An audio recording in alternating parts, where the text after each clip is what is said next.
കുറച്ചുകാലം വത്തിക്കാനിൽ നടന്ന പ്രധാന വാർത്താ വിശേഷങ്ങളുമായി വത്തിക്കാൻ റിപ്പോർട്ട്. ഏവർക്കും സ്വാഗതം.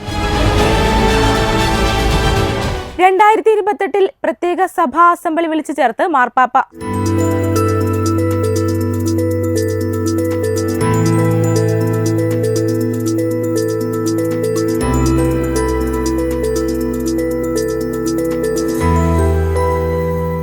സിനഡാത്മക സഭയെക്കുറിച്ച് നടന്ന ചർച്ചകളിലെയും സമ്മേളനങ്ങളിലെയും നിർദ്ദേശങ്ങൾ നടപ്പിലാക്കുന്നതിനായാണ് അസംബ്ലി വിളിച്ചു ചേർക്കാൻ തീരുമാനിച്ചതെന്ന് വത്തിക്കാൻ അറിയിച്ചു.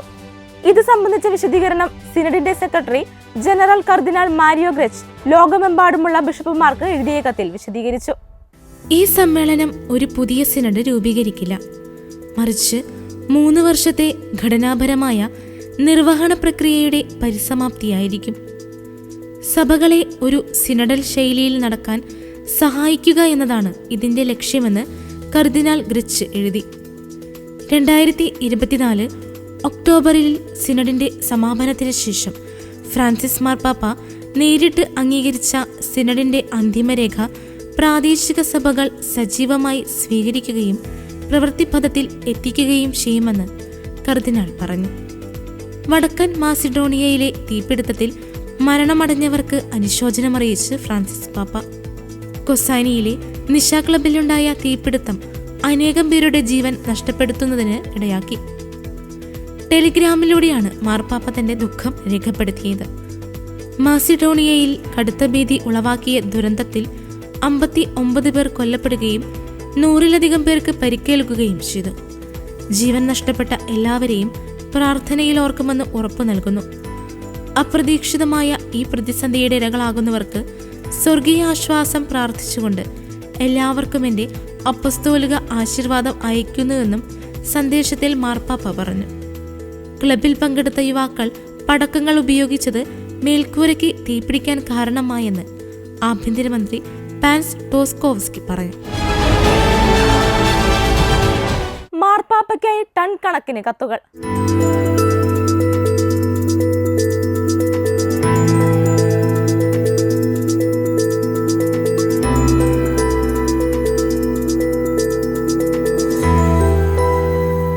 പാപ്പയ്ക്ക് ഒരു ദിവസം 1000-കണക്കിന് കത്തുകൾ ലഭിക്കുന്നുണ്ടെന്ന് ഇറ്റാലിയൻ പോസ്റ്റ് ഓഫീസ് പറയുന്നു. മാർപ്പാപ്പയ്ക്ക് ലഭിക്കുന്ന കത്തുകൾ 330 പൗണ്ട് തപാൽ തൂക്കത്തിന് തുല്യമാണ്. കഴിഞ്ഞ ഒരു മാസമായി ഫ്യൂമിച്ചിനോയിലെ റോമൻ തപാൽ കേന്ദ്രത്തിൽ ഇതൊരു പതിവ് സംഭവമായി മാറിയിരിക്കുകയാണ്. ഇത് പതിവിലും വളരെ കൂടുതലാണ്. സാധാരണയായി ലോകമെമ്പാടും നിന്ന് ആഴ്ചയിൽ ഏകദേശം 100ഓളം കത്തുകൾ പാപ്പയ്ക്ക് ലഭിക്കാറുണ്ട്. പാപ്പയുടെ ആരോഗ്യത്തെ സംബന്ധിച്ച് ബുദ്ധിമുട്ടേറിയ ഈ സമയത്ത് പരിശുദ്ധ പിതാവിനെ അഭിസംബോധന ചെയ്യുന്ന കത്തുകൾ ലോകമെമ്പാടും നിന്ന് ലഭിക്കുന്നത് കാണുന്നത് ഹൃദയസ്പർശിയാണ്. ഇത് വാത്സല്യത്തിന്റെയും സ്നേഹത്തിന്റെയും മനോഹരമായ അടയാളമാണെന്ന് ഫിയുമിച്ചിനോ തപാൽ കേന്ദ്രത്തിന്റെ തലവനായ ആൻഡ്രിയ ഡി ഡോവാസോ പറഞ്ഞു. 1000-കണക്കിന് കത്തുകളിൽ പലതിലും ഡ്രോയിങ്ങുകളും ഉൾപ്പെടുന്നു. അതോടൊപ്പം കത്തുകൾക്ക് പുറമെ ചിലർ വത്തിക്കാനിൽ നേരിട്ട് വിളിച്ച് പാപ്പയുടെ ആരോഗ്യാവസ്ഥയെക്കുറിച്ച് അറിയാൻ ഇഷ്ടപ്പെടുന്നു. പിതാവിനെ കുറിച്ചുള്ള വാർത്തകൾക്കായി കാത്തിരിക്കുന്ന കുട്ടികളെ പോലെയാണ് ആളുകളെന്നാണ് തോന്നുന്നത്. അദ്ദേഹത്തിന് വേണ്ടി പ്രാർത്ഥിക്കാൻ ഞങ്ങൾ വിളിക്കുന്നവരോട് പറയാറുണ്ടെന്ന് പരിശുദ്ധ സിംഹാസനത്തിൽ ശുശ്രൂഷ ചെയ്യുന്ന സിസ്റ്റർ പറഞ്ഞു. ജെമലി ആശുപത്രിയിൽ പ്രവേശിപ്പിച്ചതിനു ശേഷം പരിശുദ്ധ പിതാവിന്റെ ആദ്യ ഫോട്ടോ പ്രസിദ്ധീകരിച്ചത് കഴിഞ്ഞ ദിവസമാണ്. അത് വിശ്വാസികൾക്ക് ആശ്വാസം നൽകി. ഈസ്റ്ററിന് പ്രകാശിക്കാനൊരുങ്ങി സെന്റ് പീറ്റേഴ്സ് ബസിലിക്ക.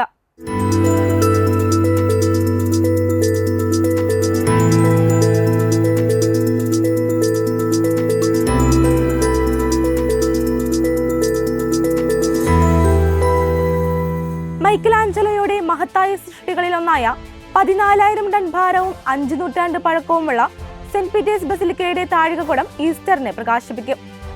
അത്യാധുനിക ലൈറ്റിംഗ് ഉപയോഗിച്ചായിരിക്കും സെന്റ് പീറ്റേഴ്സ് ബസിലിക്ക പ്രകാശിപ്പിക്കാൻ പദ്ധതിയിടുന്നത്. ബസിലിക്കയുടെ വാസ്തുവിദ്യാപരവും കലാപരവുമായ പൂർത്തീകരണത്തിന് ആവശ്യമായ എല്ലാ ജോലികളും കൈകാര്യം ചെയ്യുന്ന സ്ഥാപനമായ ഫാബ്രിക്ക ഡി സാൻ പെഡ്രോയാണ് ലൈറ്റിംഗ് സംവിധാനങ്ങളും നടത്തുന്നത്. ബസിലിക്കയുടെ വാസ്തുവിദ്യാപരവും കലാപരവുമായ പൂർത്തീകരണത്തിന് ആവശ്യമായ എല്ലാ ജോലികളും കൈകാര്യം ചെയ്യുന്ന സ്ഥാപനമായ ഫാബ്രിക്ക ഡി സാൻ പെഡ്രോയാണ് ലൈറ്റിംഗ് സംവിധാനങ്ങളും നടത്തുന്നത്. താഴികക്കുടത്തിന്റെ ഡ്രമ്മാണ് പ്രകാശമാനമാക്കുന്നത്. പ്രകാശ തീവ്രത പരിശോധിക്കുന്നതിനായി രാത്രിയിൽ സാങ്കേതിക പ്രവർത്തനങ്ങൾ നടത്തുന്നു. ഏപ്രിൽ 20 ഞായറാഴ്ച അനാച്ഛാദനം ചെയ്യുന്ന ഈ ലൈറ്റിംഗ് സംവിധാനങ്ങൾ വിനോദസഞ്ചാരികൾക്കും തീർത്ഥാടകർക്കും ആസ്വദിക്കാൻ കഴിയും. മൈക്കലാഞ്ചലോയുടെ നവോത്ഥാന കാലത്തെ മഹത്തായ ഈ താഴികക്കുടം നിർമ്മിച്ചത് വിശുദ്ധ പത്രോസിന്റെ ഭൗതിക അവശിഷ്ടങ്ങൾ സൂക്ഷിക്കുന്നതിനായിട്ടാണ്. ഈ താഴികക്കുടത്തിന്റെ മുകൾ ഭാഗം 120 മീറ്റർ ഉയരമുള്ളതാണ്. തീർത്ഥാടകർക്ക് അതിന്റെ 537 പടികൾ കയറിയ ശേഷം ഇത് സന്ദർശിക്കാം. അതേസമയം ഏറ്റവും ക്രൈസ്തവർ കൂടുതലുള്ള രാജ്യത്തിന്റെ കണക്കുകൾ പുറത്തുവന്നു. ഏറ്റവും കൂടുതൽ കത്തോലിക്കരുള്ള ഭൂഖണ്ഡം അമേരിക്കയാണ്. ലോകത്തിന്റെ ആകെ ജനസംഖ്യയുടെ 47.8% വരുമിത്. തെക്കേ അമേരിക്കയിൽ ഏറ്റവും കൂടുതൽ കത്തോലിക്കരുള്ള രാജ്യമായി ബ്രസീൽ തുടരുന്നു. 182 ദശലക്ഷം ലോകത്തിന്റെ ആകെ ജനസംഖ്യയുടെ 13%. അർജന്റീന, കൊളംബിയ, പരാഗ്വേ എന്നീ രാജ്യങ്ങൾ 90%-ലധികം കത്തോലിക്ക ജനസംഖ്യയുള്ള രാജ്യങ്ങളാണ്. അമേരിക്കയിലെ കത്തോലിക്കരിൽ 27.4% പേർ തെക്കേ അമേരിക്കയിലാണ് ഉള്ളത്. അതേസമയം 6.6% പേർ വടക്കേ അമേരിക്കയിലും 13.8% പേർ മധ്യ അമേരിക്കയിലുമാണ്. ഏഷ്യയിൽ 2022-നും 2023-നും ഇടയിൽ കത്തോലിക്ക ജനസംഖ്യ 0.6% വർദ്ധിച്ചു. ലോകത്തിലെ മൊത്തം കത്തോലിക്കരുടെ 11% മാത്രമേ ഈ മേഖല പ്രതിനിധീകരിക്കുന്നുള്ളൂവെന്നെങ്കിലും ഫിലിപ്പീൻസ്, ഇന്ത്യ തുടങ്ങിയ രാജ്യങ്ങൾക്ക് ഗണ്യമായ സാന്നിധ്യമുണ്ട്. ഫിലിപ്പീൻസിൽ 93 ദശലക്ഷം കത്തോലിക്കരും ഇന്ത്യയിൽ 23 ദശലക്ഷവുമുണ്ട്. ഇത് തെക്ക് കിഴക്കനേഷ്യയിലെ മൊത്തം കത്തോലിക്കരുടെ 76.7%. ലോകത്തിലെ കത്തോലിക്കരിൽ 20.4% പേർ വസിക്കുന്ന യൂറോപ്പ് കത്തോലിക്ക വളർച്ചയുടെ കാര്യത്തിൽ ഏറ്റവും ചലനാത്മകമല്ലാത്ത ഭൂഖണ്ഡമായി തുടരുന്നു. 2022-നും 2023-നും ഇടയിൽ യൂറോപ്യൻ കത്തോലിക്ക ജനസംഖ്യ 0.2% മാത്രമേ വർദ്ധിച്ചിട്ടുള്ളൂ. ഇറ്റലി, പോളണ്ട്, സ്പെയിൻ എന്നിവ ഉയർന്ന അളവിൽ കത്തോലിക്കരുള്ള രാജ്യങ്ങളായി തുടരുന്നു. കുട്ടികൾ നേരിടുന്ന സൈബർ ഭീഷണിയും ലൈംഗിക ചൂഷണങ്ങളും പരിഹരിക്കാൻ അന്താരാഷ്ട്ര വിദഗ്ധർ വത്തിക്കാനിൽ ഒരുമിച്ചുകൂടും.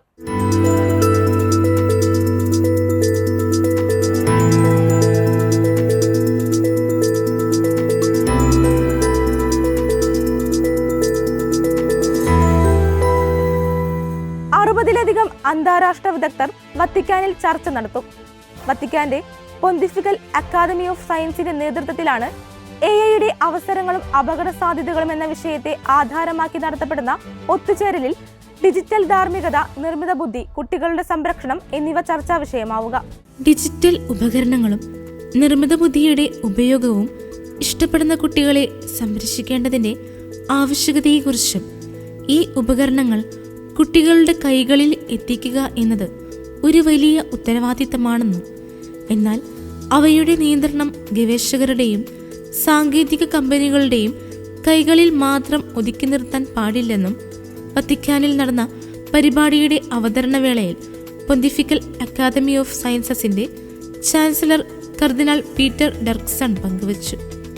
ഫ്രാൻസിസ് മാർപ്പാപ്പ ഇതിനകം തന്നെ AI-യെക്കുറിച്ച് സംസാരിച്ചിട്ടുണ്ടെന്നും വത്തിക്കാൻ നിർമ്മിത ബുദ്ധിയുടെ ഉപയോഗത്തെയും പ്രയോഗത്തെയും കുറിച്ചുള്ള മാർഗനിർദ്ദേശങ്ങൾ നേരത്തെ പ്രസിദ്ധീകരിച്ചിട്ടുണ്ടെന്നും അദ്ദേഹം എടുത്തു പറഞ്ഞു. നിർമ്മിത ബുദ്ധി സോഷ്യൽ മീഡിയ ആസക്തിക്ക് കാരണമാകുമെന്നും കുട്ടികളുടെ തലച്ചോറിന്റെ വളർച്ചയെ ബാധിക്കുമെന്നും ശാസ്ത്രം തെളിയിച്ചിട്ടുണ്ടെന്ന് കാർഷിക സാമ്പത്തിക ശാസ്ത്രജ്ഞനും പൊന്തിഫിക്കൽ അക്കാദമി ഓഫ് സയൻസസിന്റെ പ്രസിഡന്റുമായ പ്രൊഫസർ ജോക്കിം വോൺ ബ്രൗൺ പങ്കുവച്ചു. അതിനിടെ അങ്ങയുടെ ശബ്ദം ലോകത്തിന് ഇപ്പോഴും ആവശ്യമാണെന്ന് ഫ്രാൻസിസ് മാർപ്പാപ്പയോട് പങ്കുവെച്ച് ഇറ്റാലിയൻ പ്രസിഡന്റ് സെർജിയോ മാറ്ററല്ല. ഫ്രാൻസിസ് മാർപ്പാപ്പയുടെ പൊന്തിഫിക്കേറ്റിന്റെ 12ാം വാർഷികത്തോടനുബന്ധിച്ച് മാർച്ച് 13 പ്രസിദ്ധീകരിച്ച കത്തിലാണ് അദ്ദേഹം ഇപ്രകാരം വ്യക്തമാക്കിയത്. അന്താരാഷ്ട്ര തലത്തിൽ നിയമത്തിന്റെ അടിത്തറയും സംസ്ഥാനങ്ങൾക്കിടയിലുള്ള സഹവർത്തിത്വത്തിന്റെ ശരിയായ ഏകോപനവും ദുർബലമാകുന്നതായി തോന്നുമെങ്കിലും നിങ്ങളുടെ ശബ്ദം എക്കാലത്തേക്കാളും ആവശ്യമായിരുന്നു, ഇപ്പോഴും ആവശ്യമാണ്, പ്രസിഡന്റ് മാറ്ററല്ല കുറിച്ചു. ഉന്നതതല യോഗങ്ങളിലും അന്താരാഷ്ട്ര വേദികളിലും രാഷ്ട്രീയ സാമ്പത്തിക വിഷയങ്ങളുമായി ബന്ധപ്പെട്ടുള്ള നേതാക്കളുടെ തീരുമാനങ്ങളിലും മനുഷ്യാന്തസ്സിന് പ്രാധാന്യം നൽകേണ്ടതിന്റെ ആവശ്യകതയെ എപ്പോഴും വിലമതിച്ചിരുന്ന മാർപ്പാപ്പയുടെ നിലപാടുകളെ അദ്ദേഹം എടുത്തു പറഞ്ഞിരുന്നു. കത്തോലിക്ക സഭയ്ക്ക് മാത്രമല്ല, മനുഷ്യരാശി മുഴുവനും നിരന്തരമായ സേവനത്തിലൂടെയും സുവിശേഷ മൂല്യങ്ങൾക്ക് ആധികാരികമായ സാക്ഷ്യം നൽകിയും ഈ 12 വർഷം നിലകൊണ്ടതിന് ഞാനും ഇറ്റാലിയൻ ജനതയും അങ്ങയോട് നന്ദിയുള്ളവരാണെന്ന് കുറിച്ചുകൊണ്ട് മാറ്ററല്ല തന്റെ നന്ദി അറിയിച്ചു. ദൈവത്തിൽ ശരണപ്പെട്ട് ക്രിസ്തുവിന്റെ സാന്നിധ്യവും സാക്ഷ്യവുമായി ജീവിക്കുകയെന്ന് യുവജനങ്ങളോട് പാപ്പ.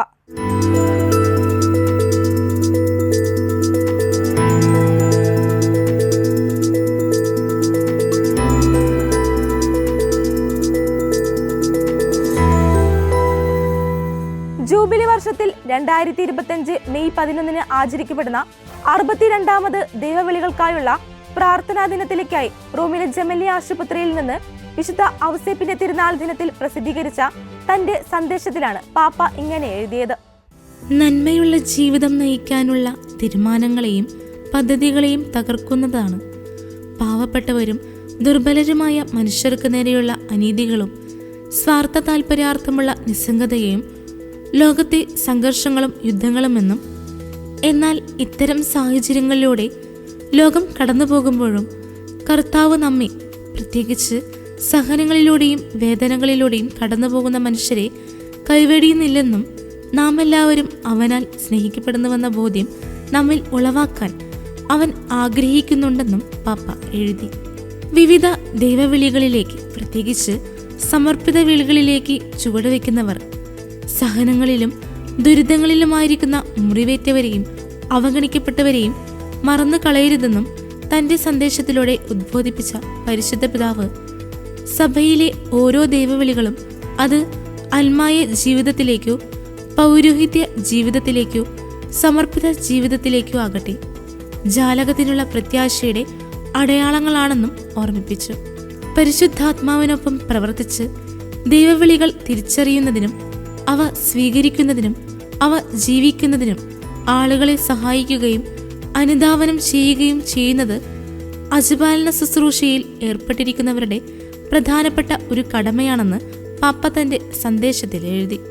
ജീവിക്കുന്ന യേശുവിനൊപ്പമുള്ള ജീവിതത്തിലൂടെ ലഭിക്കുന്ന പൂർണ്ണമായ സന്തോഷത്തിലേക്ക് നടന്ന വിശുദ്ധരുടെയും വാഴ്ത്തപ്പെട്ടവരുടെയും ജീവിതങ്ങളെക്കുറിച്ച് അറിയുന്നതും പ്രധാനപ്പെട്ടതാണെന്ന് പാപ്പ ഓർമ്മിപ്പിച്ചു.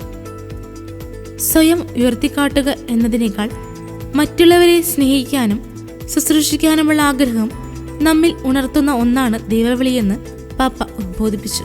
ലോകത്തിലെ സമ്മർദ്ദപൂരിതമായ ജീവിതത്തിനിടയിലും നമ്മെ വിളിക്കുന്ന ദൈവത്തിന്റെ സ്വരം ശ്രവിക്കാനായി പ്രാർത്ഥനയ്ക്കായി സമയം കണ്ടെത്താൻ പാപ്പ യുവജനങ്ങളെ ക്ഷണിച്ചു. ദൈവവിളികൾക്കായി പ്രാർത്ഥിക്കാൻ എല്ലാ ക്രൈസ്തവരോടും തന്റെ സന്ദേശത്തിലൂടെ പാപ്പ ആഹ്വാനം ചെയ്തു.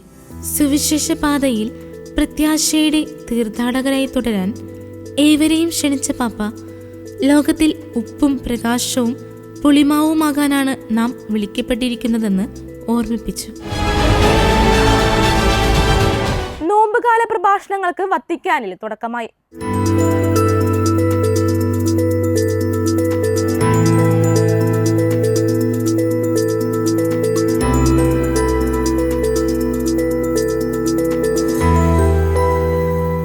പൊന്തിഫിക്കൽ ഭവനത്തിന്റെ ഔദ്യോഗിക പ്രഭാഷകൻ ഫാദർ റോബർട്ടോ പസോളിനെയാണ് ചിന്തകൾ പങ്കുവച്ചത്.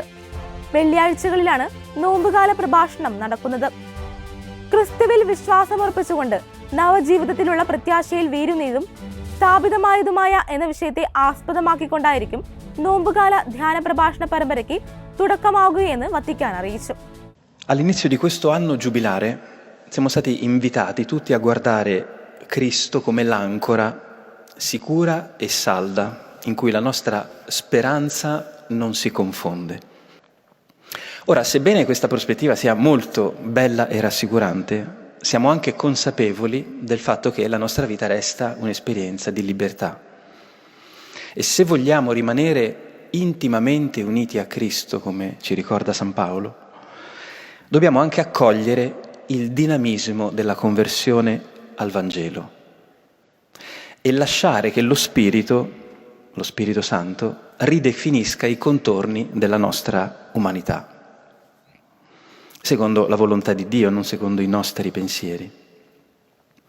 Quindi questo radicamento in Cristo, quest'ancora forte che noi abbiamo, è un processo dall'esito tutt'altro che scontato. രാവിലെ 9 മണിക്കാണ് പ്രഭാഷണം നടത്തുന്നത്. ഏപ്രിൽ 4 മറ്റു ദിവസങ്ങളിൽ വത്തിക്കാനിലെ പോൾ ആറാമൻ ഹാളിൽ വെച്ചാണ് ധ്യാനം നടക്കുക. 21 തീയതിയുള്ള പ്രഭാഷണത്തിൽ സ്വീകരിക്കാൻ പഠിക്കുക ജ്ഞാനസ്നാനത്തിന്റെ യുക്തി എന്ന വിഷയവും, മാർച്ച് 28 മറ്റൊരിടത്തേക്കുള്ള യാത്ര ആത്മാവിലുള്ള സ്വാതന്ത്ര്യം എന്ന വിഷയത്തെക്കുറിച്ചും, ഏപ്രിൽ 4 പുനരുദ്ധാനത്തിന്റെ സന്തോഷം എന്നതും, അവസാന വെള്ളിയാഴ്ച ഏപ്രിൽ 11 തീയതി സ്വർഗാരോഹണത്തിന്റെ ഉത്തരവാദിത്തം എന്ന വിഷയത്തെയും ആസ്പദമാക്കിയാണ് ചിന്തകൾ പങ്കുവയ്ക്കുന്നത്. ബൈബിൾ പണ്ഡിതനും ബൈബിളിലെ ആത്മീയതയെക്കുറിച്ചുള്ള നിരവധി ലേഖനങ്ങളുടെയും പുസ്തകങ്ങളുടെയും രചയിതാവുമായ ഫാദർ റോബർട്ടോ പസോളിനി ഇറ്റലിയിലെ മിലാൻ വംശജനാണ്. 1980 മുതൽ നീണ്ട 44 വർഷങ്ങൾ പേപ്പൽ ഭവനത്തിന്റെ ഔദ്യോഗിക പ്രഭാഷകനായി സേവനമനുഷ്ഠിച്ച കർദിനാൾ റെനിയരോ കാന്തലമസയുടെ പിൻഗാമിയായാണ് ഫാദർ റോബർട്ടോയെ കഴിഞ്ഞ നവംബറിൽ ഫ്രാൻസിസ് പാപ്പ നിയമിച്ചത്.